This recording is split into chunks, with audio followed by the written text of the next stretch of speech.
whenever it comes to creating like your own like artist style.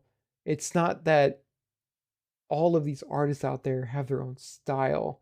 This is exactly what it means to have style, and I try to explain this the best way I can. If you were to look at like a Disney character, Disney ultimately has like their own style. It's kind of like airy and fun and stuff, and they have like their own like little all of their characters. If you were to see it outside of Disney, you'd be like, that's a Disney character. That's a Disney character. It doesn't necessarily need the movie. It doesn't need the sound or the singing or it to be on Disney Plus for you to know it's a Disney character, just because you can tell that they have their own style.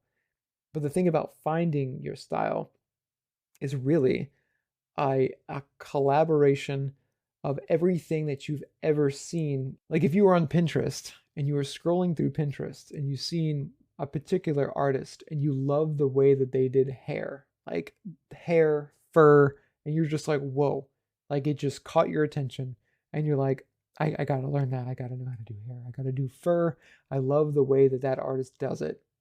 So you take the time, you study all week long, you learn how to draw fur exactly the way that that person did. It won't be exactly, it's going to be your version of how they would do it. And it would probably come out looking almost dead center if not exactly like the other person. But the thing is, you only liked the way that they did fur. You looked at maybe the way they did eyes and mouths as you were learning how to do fur, and you're just like, whew, nope, I don't want to learn that. I don't want to learn. I'm happy the way that the fur looks. So you learn that. And you add that little piece and you put it in your little like a little treasure chest of who you are as of what you're aspiring to be as an artist. And then you go to the next person and you say, well, I learned how to do hair and fur, but I don't like the way that she did the eyes. So let's go look for somebody who did really good eyes. So now you look at the next person and you're like, oh, I love the way that person did eyes. And you take on how to do eyes. For you to develop your style, it's you taking fragments of all these other artists and putting them onto you, and then you kind of rolling in it for a little while, learning it, putting all the style together, and then just kind of like throwing it up in a beautiful creative mess of beauty of all the things that you took on throughout the years, which get expressed through your stuff. And that is exactly what I did. And that's what a lot of artists do. And there's no like you just come out of the womb and you're like, I got a style. Like no, it's a collaboration of all the things you like, and then you and reinstate them in another creative outlet in fun way.